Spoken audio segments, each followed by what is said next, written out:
aquí esta segunda parte lo que queremos hacer es un poco poner en contexto qué es lo que significa todo esto con respecto a lo que ha pasado en economías emergentes en los últimos tiempos, ¿verdad?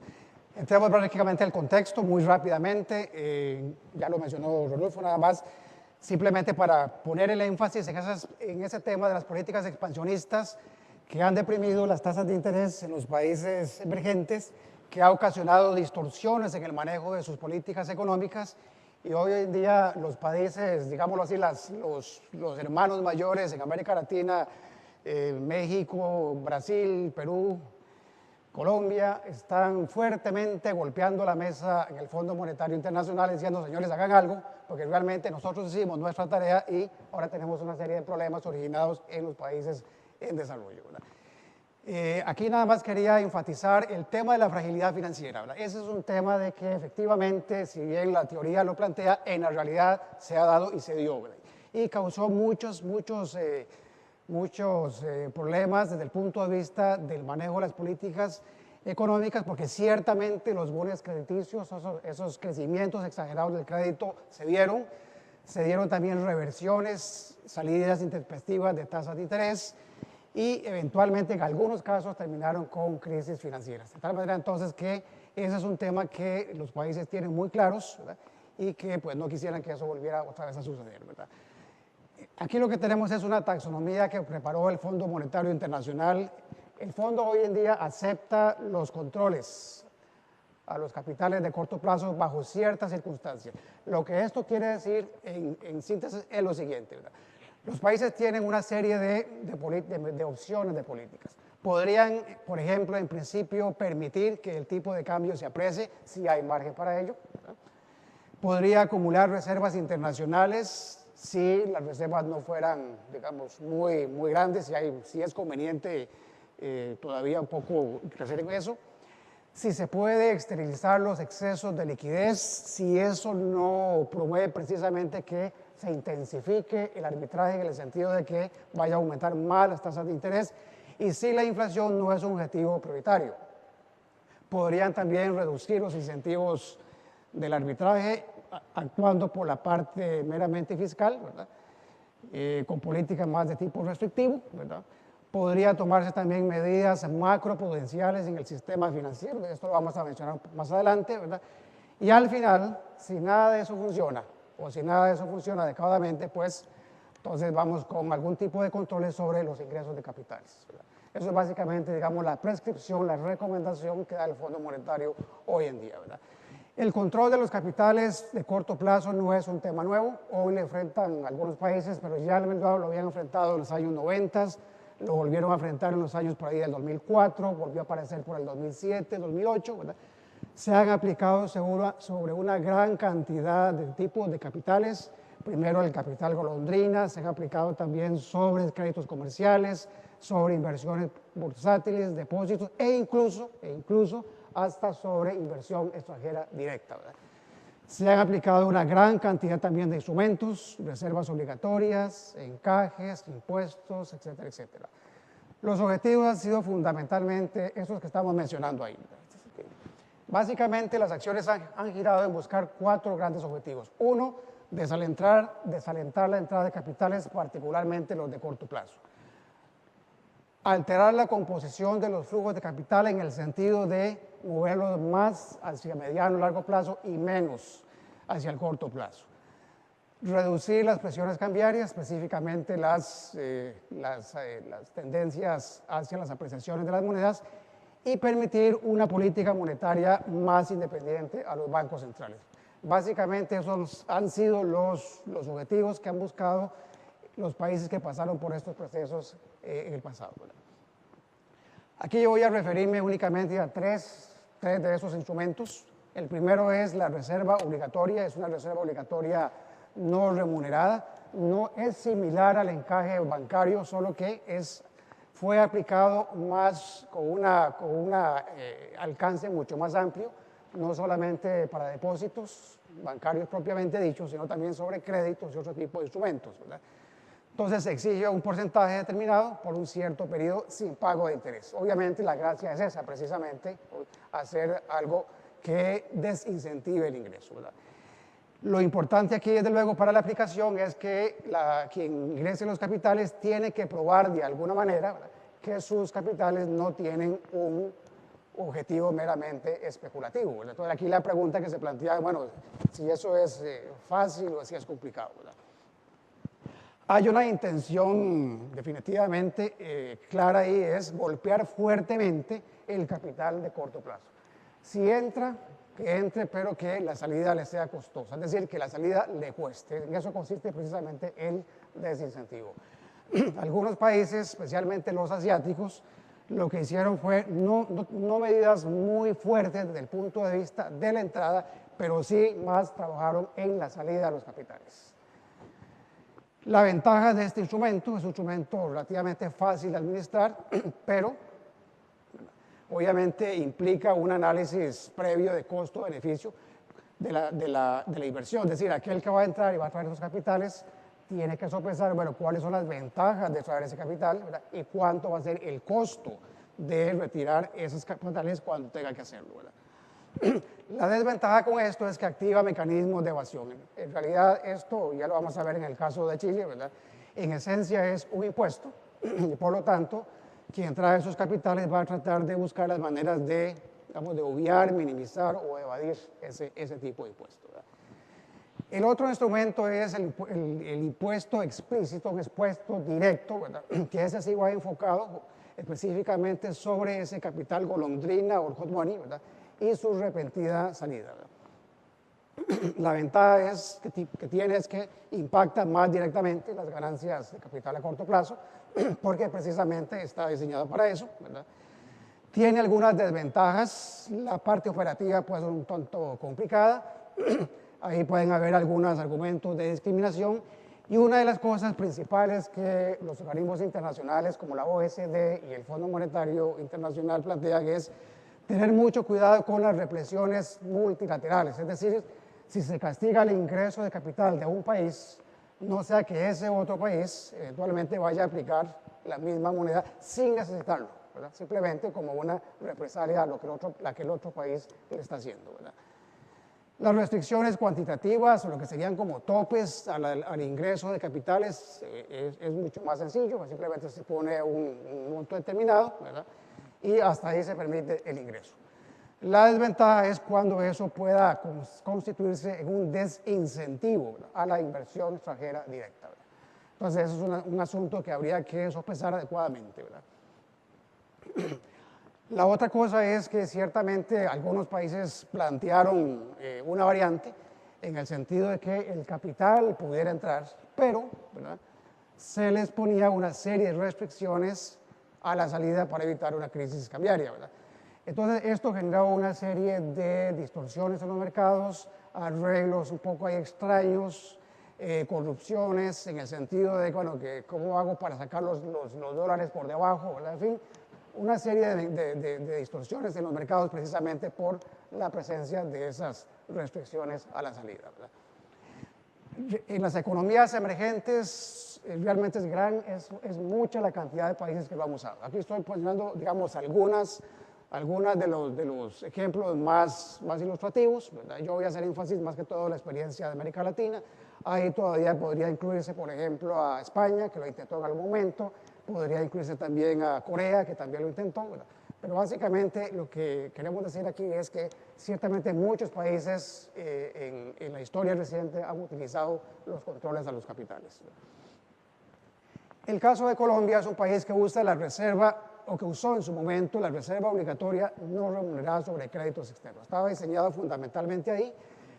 Su utilización fue básicamente en la década de los 90, fue ahí donde ellos experimentaron los mayores ingresos de ese tipo de capitales, con tasas que iban desde el 40% a más del 40%, incluso creo que en algún momento pusieron a más del 100%, ¿verdad?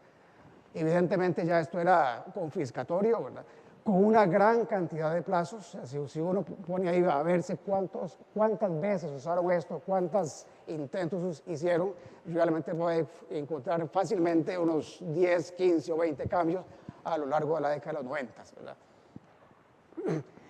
Luego de que habían pasado sobre esa parte, habiendo controlado esos ingresos, consideraron que ya era el momento de eliminar esos controles, dieron el paso hacia metas de inflación, y al pasar a ese esquema, entonces, pues obviamente ya los controles ya se hacían necesarios e incluso inconsistentes con esa medida, ¿verdad? Sin embargo, les vuelve a aparecer otra vez el problema en el 2004, entre el 2004 y el 2007, ahora nuevamente la apreciación por ya más relacionado otra vez con el tema de los ingresos de capitales, por lo que se llama hoy en día la segunda crisis financiera internacional. Se vuelven a instalar las reservas, incluso inversiones de todo tipo, de todo plazo, ¿verdad? Y penalidades muy fuertes por retiros anticipados. Quizá esta fue la parte más novedosa, en el sentido de que si ese capital se retiraba antes del periodo de vigencia de la reserva, entonces se castigaba con una penalidad que en algunos casos llegó casi al 10%. O sea que fue sumamente costoso, ¿verdad? Sin embargo, la experiencia colombiana, al final, y entrando ya prácticamente en ese periodo cercano a la crisis, se dieron cuenta de que realmente estaban entrando en un desgaste muy fuerte y que realmente pues no iban a lograr mucho con ese control, y eventualmente entonces fueron eliminando la utilización de ese esquema, ¿verdad? El caso chileno también es un caso donde se emplea la reserva obligatoria no remunerada, también en la misma época de Colombia, en la época de los 90s, ¿verdad? Los mismos problemas, apreciación cambiaria, dificultades para controlar la liquidez, ¿verdad? Ajustados también con mucha frecuencia, porque esto era un aspecto de prueba y error, ¿verdad? Pero en el caso de Chile, ahí uno de las, digamos, de las experiencias que ellos tuvieron más fue el desgaste que sufrió el control de esas entradas, ¿verdad? En el sentido de que una vez que se establecía, por ejemplo, si comenzaba con créditos comerciales y se ponía la reserva, pues aparecía otra variante que era, decía, no, este crédito comercial está asociado a inversión extranjera directa y por lo tanto no debería ser sujeto. Bueno, ahí hubo que hacer entonces un cambio en la legislación para determinar si efectivamente eso estaba ligado o no estaba ligado. Luego que apareció después otro instrumento ligado con asuntos financieros o bursátiles, desarrollaron un fenómeno que algunos llaman una suerte de dialéctica regulatoria, es decir, un control, una innovación, un control, una innovación, y ahí sucesivamente en ese periodo, ¿verdad? Entonces, realmente en esa parte, pues, les llevó mucho tiempo tratar de definir, de depurar ese proceso. En ese camino iban cuando se vino la crisis asiática, y la crisis asiática para Chile significó un temor a una fuga de capitales por contagio, ¿verdad? De lo que estaba sucediendo en ese momento. Ustedes recuerdan, ¿verdad?, los famosos efectos tequila en México, el efecto tango en Argentina, el efecto vodka en Rusia, etcétera, etcétera. Y entonces el gobierno de Chile lo que dijo, bueno, eso viene para acá, no, nosotros no tenemos problemas, pero nos podemos contaminar, entonces mejor quitemos ahora las reservas, porque realmente más bien el riesgo es que más bien esos capitales se vayan, ¿verdad? Entonces prácticamente se fueron por ese camino y desmantelaron a un 100%, prácticamente eliminaron entonces la reserva. Entonces de ahí en adelante lo que hizo Chile fue enrumbarse en un sólido manejo macroeconómico, ¿verdad?, en mucho basado por el superávit fiscal que les proporcionan los ingresos por las ventas de cobre, y ese superávit fiscal les da a ellos hoy en día un margen, una mayor flexibilidad en el manejo de las tasas de interés, de tal manera que realmente hoy no necesitan tanto los controles porque no están enfrentando arbitrajes en tasas de interés, ¿verdad? Y de hecho, el gobierno de Chile hoy en día dice claramente que rechaza los controles porque no los considera necesarios ni efectivos, y entonces buscarán, si fuera el caso, otro tipo de medidas, ¿verdad? El caso de Perú es el caso donde básicamente comenzaron con algunos requisitos de reservas, pero fundamentalmente en el caso de Perú, la diferencia era que sí remuneraba el excedente, el ICAE excedente, ¿verdad? La experiencia chilena es un poco más reciente, está más asociada con la crisis última que se desarrolla del 2008 básicamente hacia la fecha. También vean ustedes que varían mucho las alzas y bajas sucesivas de esos requisitos de reserva, ¿verdad? Desde un 100%, un 6% en algún momento, llevado hasta un 75% en otro lado, ¿verdad? También ahí el tema es que al final, bueno, las autoridades reconocen que no están logrando mucho los objetivos, ¿verdad? Y entonces mejor buscar otro tipo de medidas, ¿verdad? Intervenciones cambiarias, fomento del ahorro interno, que las fondos de pensiones puedan invertir en el exterior, es decir, otro tipo de mecanismo, ¿verdad? Los resultados de estos tres países, en términos de la evaluación que se ha hecho de los controles, es como mixta, ¿verdad? Es decir, el principal resultado obtenido de estas aplicaciones es que alteró la composición de los flujos. Entonces, efectivamente, los flujos de capital sufrieron una transformación de menos de corto plazo y más hacia largo plazo. La otra cosa es que contribuyó de una manera positiva a hacerlo a las autoridades monetarias más independientes y eso les permitió a estos países irse moviendo en la dirección que tienen ahora, que son básicamente de metas de inflación. Tuvieron resultados menos satisfactorios en el sentido de reducir las entradas de capitales y de reducir las apreciaciones cambiarias. Es decir, desde ese punto de vista, estos dos resultados pues, no se consiguieron. El caso de Brasil es otra historia. Es decir, Brasil no usó tradicionalmente las reservas obligatorias, sino básicamente el impuesto sobre las transacciones financieras. Ese es el impuesto por excelencia de Brasil. Lo tienen desde hace mucho tiempo, desde principios de los 90, y lo tienen todavía en vigencia, ¿verdad? Comenzó entre 2, o lo ha usado entre 2 a 7%, ¿verdad? Con una tasa que puede ir de un 0 hasta un 25%, ¿verdad? También entraron en un proceso de liberalización de la cuenta de capitales, igual que otros países, ¿verdad? E igual que Chile y igual que Colombia, ¿verdad? Llegaron a una liberalización más amplia de sus cuentas de capitales y finalmente en el 2005-2006 ya estaban prácticamente sin ningún control de capital. Hasta ahí todo iba muy bien, ¿verdad? Pero nuevamente la crisis los vuelve a golpear, los golpea nuevamente y el impuesto se vuelve a introducir de una manera más agresiva en tiempos más recientes, con alzas nuevamente bajas entre 0 y 6%, ¿verdad? Básicamente por una fuerte depreciación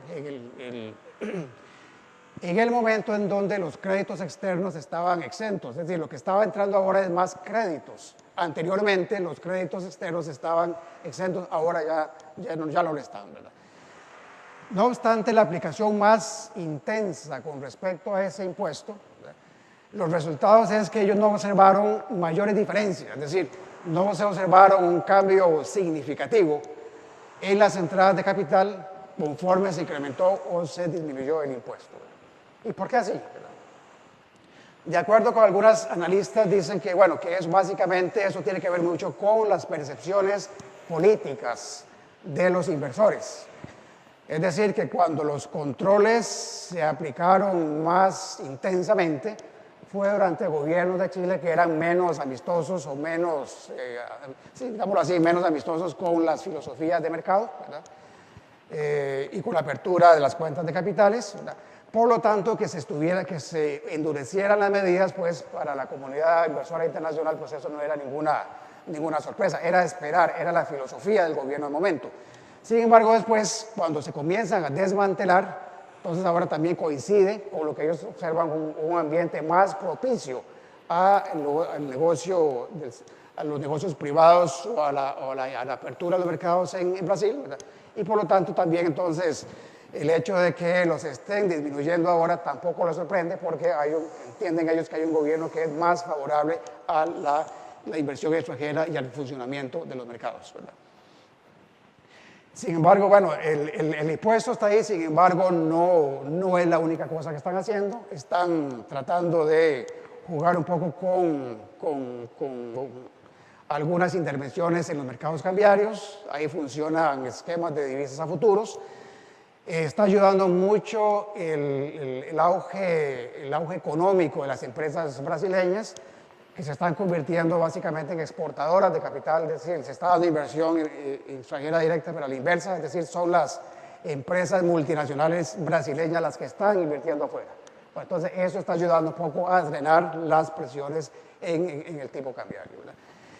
El resultado de Brasil con el instrumento del impuesto es básicamente el mismo que tuvieron los anteriores con la reserva no remunerada.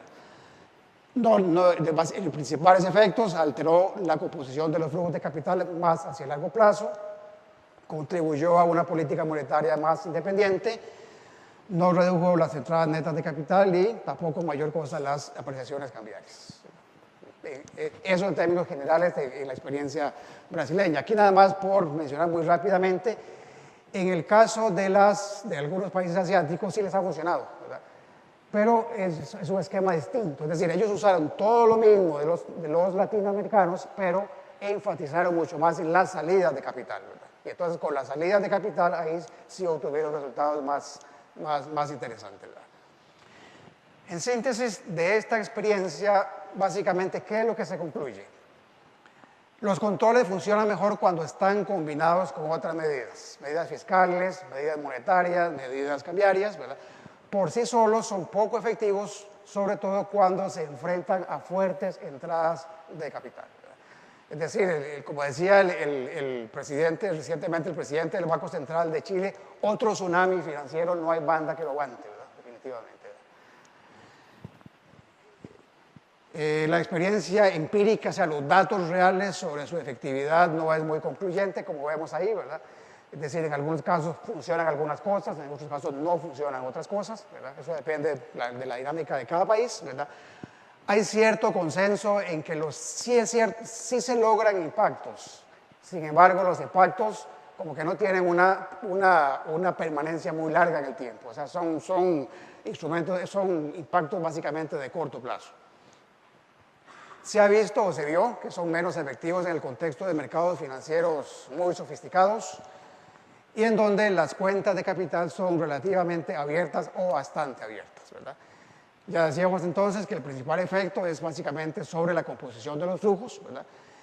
Por eso es muy importante que los países, de acuerdo con esta experiencia, evalúen exactamente cuáles son los objetivos que se usan, qué es lo que se quiere lograr, ¿verdad? Con los controles, porque los controles en algunos casos funcionan y en otros casos no funcionan, dependiendo de cuál sea el objetivo, ¿verdad?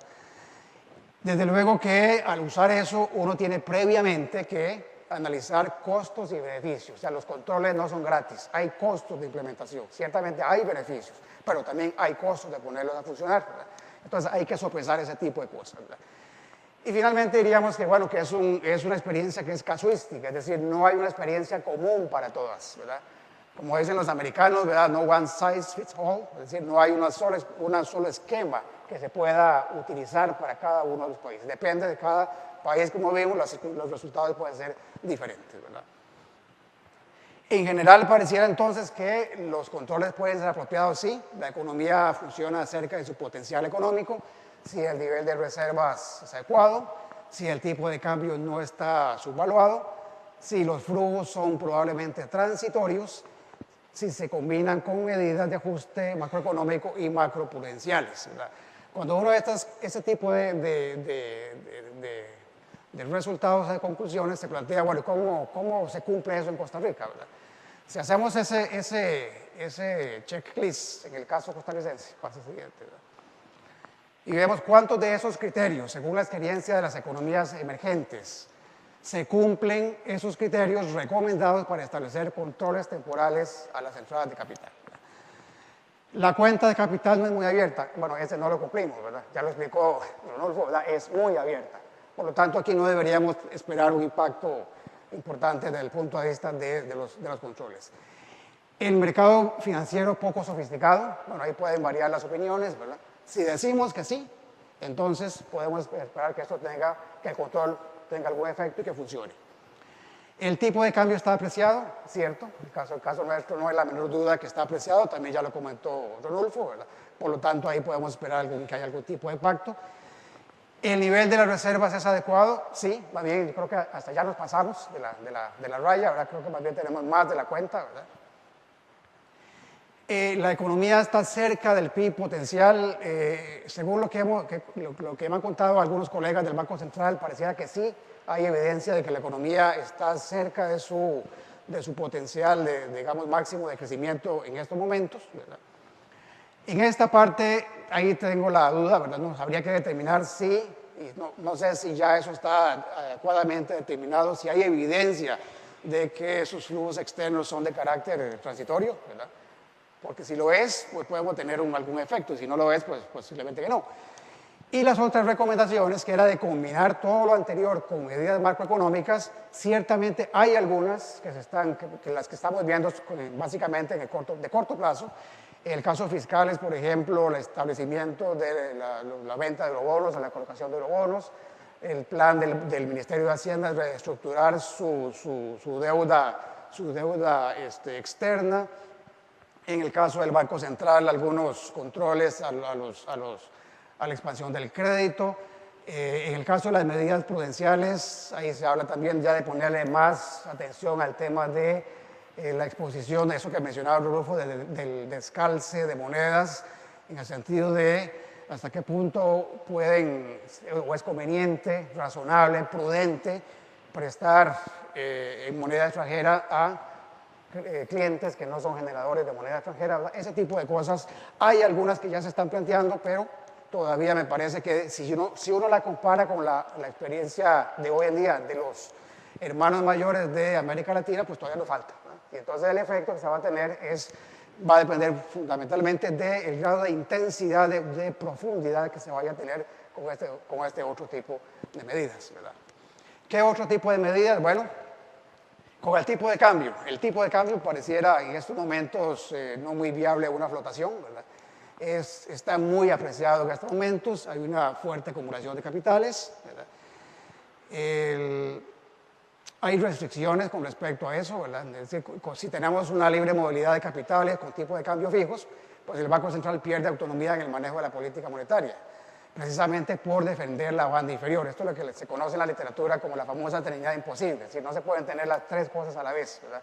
Es decir, si uno tiene una cuenta de capital abierta y tiene un tipo de cambio prácticamente fijo, como es el caso nuestro, y si uno lo ve pegado a la banda, pues podría decirse que es básicamente fijo, pues es muy difícil, ¿verdad?, que pueda tener una política independiente, ¿verdad? La política monetaria lo que trata de hacer es precisamente defender la banda inferior y eso le resta entonces márgenes de maniobra. Ya a mediano plazo podríamos pensar en algo más desarrollado, ¿verdad? Y está ciertamente en agenda tanto en el Banco Central, ¿verdad?, el tema de la eliminación de la banda inferior. Se ha hablado de la flotación cambiaria administrada también, se ha hablado también del paso hacia las metas de inflación, ¿verdad? Esas son cosas en las cuales entonces pues habría que seguir, me parece, habría que seguir avanzando, ¿verdad? Digamos. ¿Qué más? Una cosa importante son mencionamos anteriormente, las macroprudenciales. Es decir, las posibilidades de que esos boom crediticios se desarrollen ciertamente se dio en muchos países, como indicamos antes. Las entradas masivas de capital en las economías emergentes, en esa época de los 90s, causaron crisis cambiarias y recesiones en el 50% de los episodios. O sea, que no fueron casos aislados, o sea, se dieron y se dieron bastante frecuente.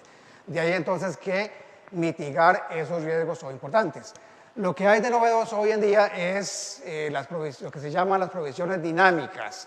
Son provisiones a los créditos, pero no únicamente basados en la cartera propiamente, sino en el comportamiento de la economía en general. Es decir, analizando el ciclo de la economía, el ciclo económico, basados en modelos de probabilidades de riesgo. Entonces, ya son, digamos, son metodologías un poco más sofisticadas que lo que está empleando actualmente. Son muy recientes, por eso todavía no tenemos mucha evidencia, ¿verdad? Pero ciertamente Chile y Perú son los que van a la cabeza, son los que están, los líderes en este momento en desarrollar estas medidas macroprudenciales, ¿verdad? En el tanto, lo que tenemos básicamente para enfrentar el problema acá en Costa Rica, lo que se ha traído sobre la mesa es el proyecto de ley para desincentivar las entradas de capitales, ¿verdad?, que está en este momento en la Asamblea Legislativa, que tiene fundamentalmente dos grandes componentes. Uno es una retención por remesa al exterior sobre rendimientos pagados por inversionistas no residentes, y que puede ir hasta 30 puntos porcentuales y hasta por 24 meses prorrogables, que después se modificó, ¿verdad? Pero ciertamente ahí en esencia es aumentar el impuesto de la renta sobre los rendimientos, ¿verdad?, de los títulos, de un 8% hacia un 30%. Entonces, en esencia eso es, ¿verdad?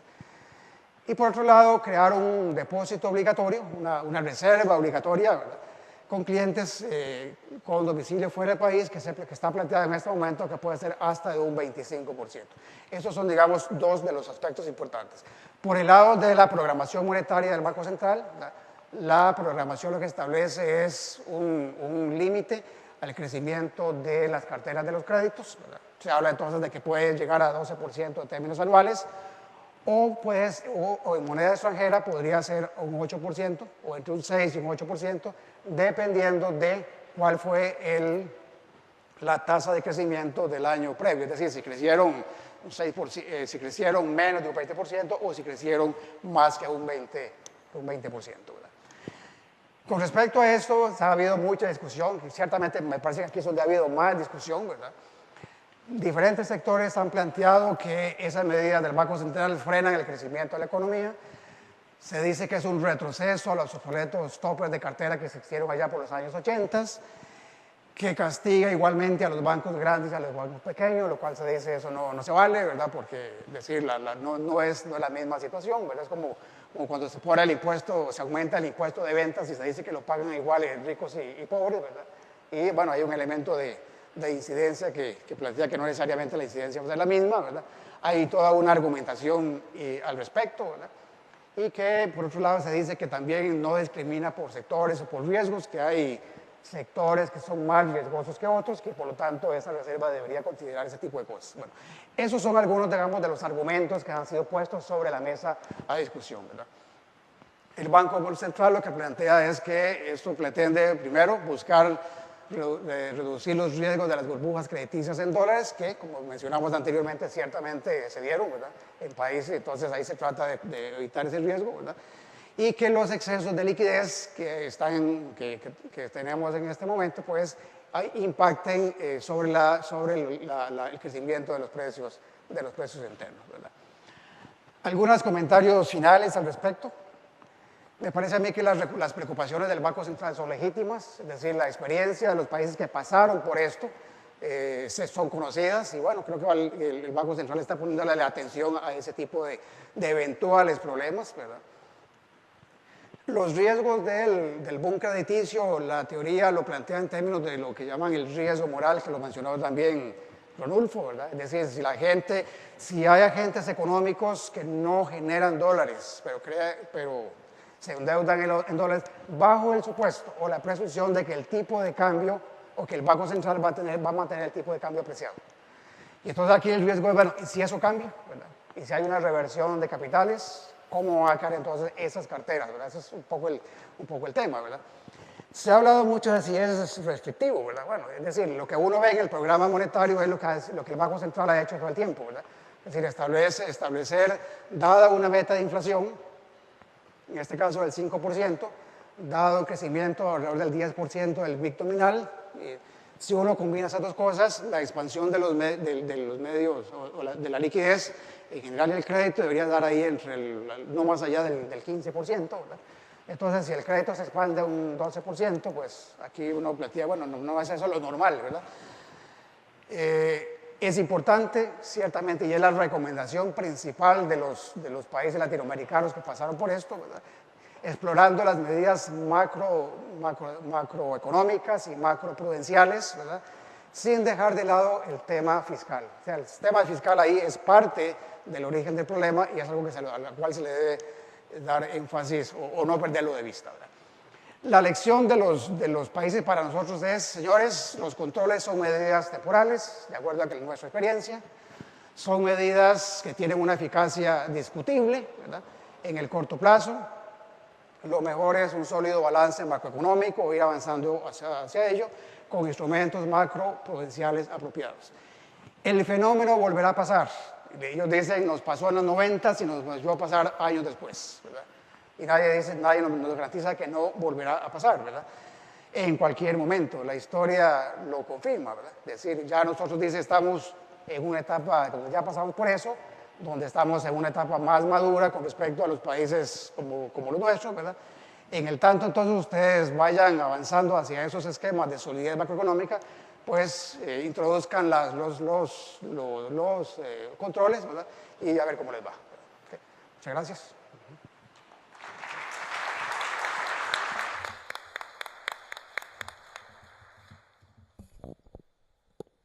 Muchas gracias, Miguel. Voy a hacer un pequeño...